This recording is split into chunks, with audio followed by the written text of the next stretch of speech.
So, after a right royal messing about with this bull bar and air conditioning, I couldn't get the engine high enough with my engine lifting frame or engine lifting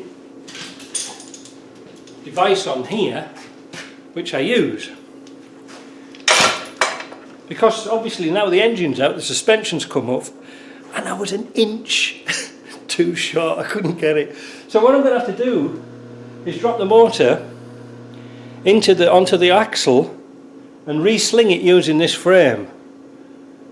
I'll leave the camera running, but I might just edit it here and put it back on again. Who cares, it's YouTube, it's free, isn't it? So let's see how it goes. Now, this is going to be like a controlled fall. I hope it works, because this engine is heavy.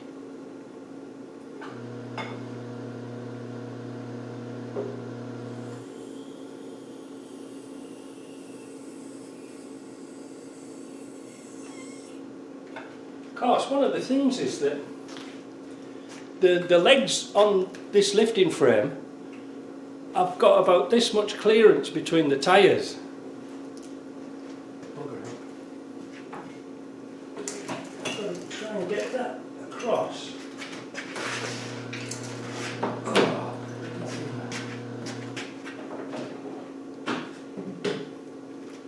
Much easier with my forklift.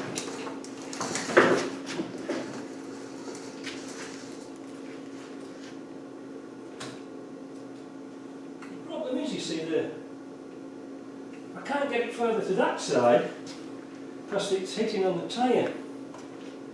Well, let's keep at it while I've got my chin. I've done it before like this, but not with one of these bullshit bars on. And I'm certainly not taking the winch off and what have you.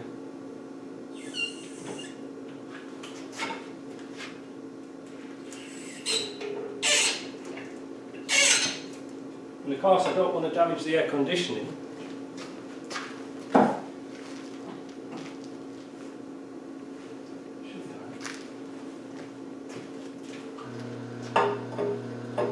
As I say, I'm not at the moment going to try and put the engine on. I just want to get it dropped into the bay so I can re-sling it.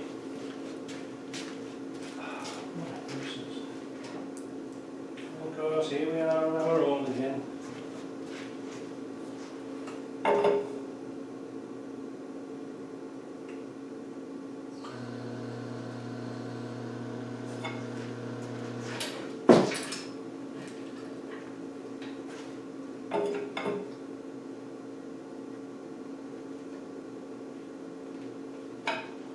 One nice thing about the forklift is I can move it left and right. I don't have this problem of things catching. You know. Like I say, I would ideally like to go that way, but I can't. If I can get this dropped on the axle, it'll be alright.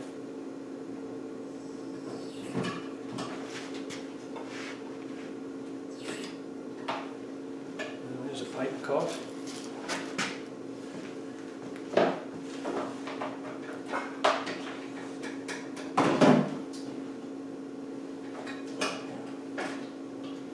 And of course this has got air conditioning in, so this has got pipes and condensers and evaporators and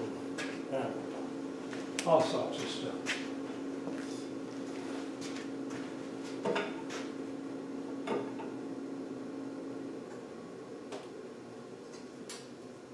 And you probably noticed I didn't put the timing cover on because I'm going to run this to see if the belt's working.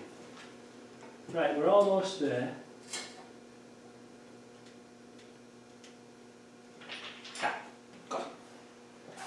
Now, take this chain off.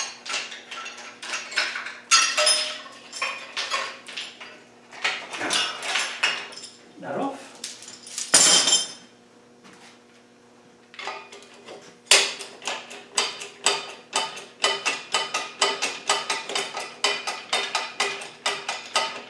If you're ever doing engines, this is what you want. This will save you so much time and effort.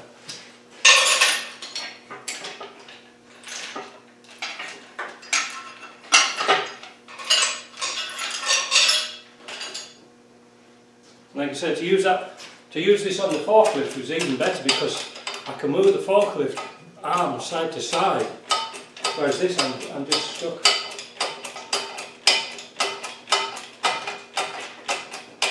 So I've aligned the clutch up.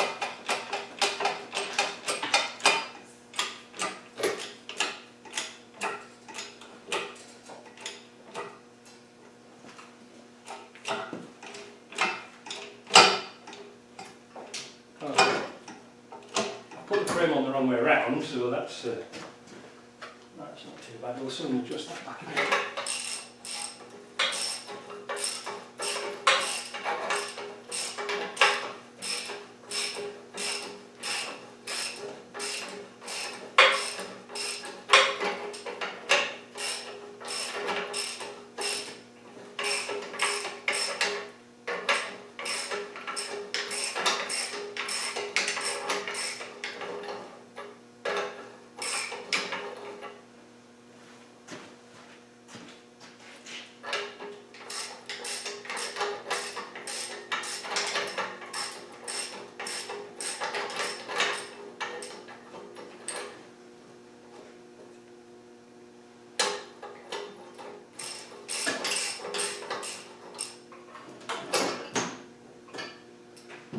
Close.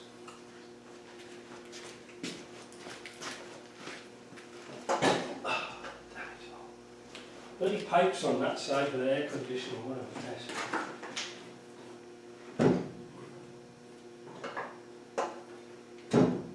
Because it's catching on something that won't allow me to turn.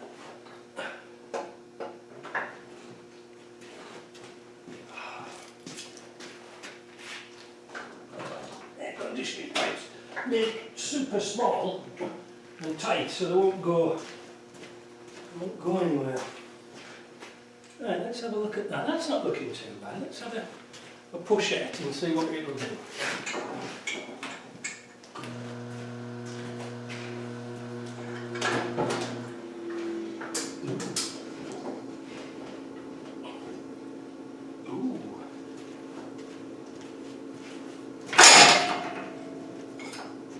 See, this is another thing. I'm banged up now right against the edge of the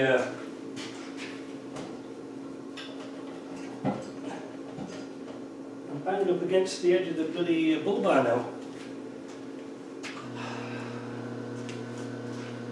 But you can perhaps understand now why we take the studs out, so we can get it in. Now we're almost there.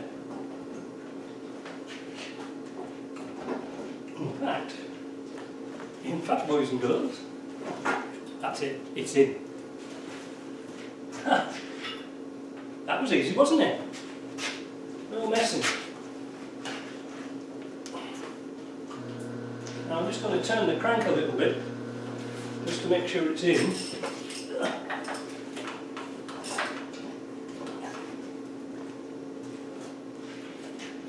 That's alright. And it's lunchtime, just in time. So I'm going to bolt that up, but you can see there from that how easy it is if you take the studs out, because these things here,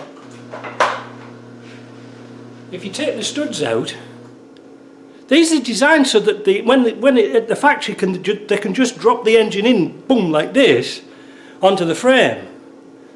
But what happens is, you've sort of got your engine mount in here, and as you're putting your engine in, the stud will hit. So you've got to sort of lift up the engine, but then you lose the mounting face for your gearbox.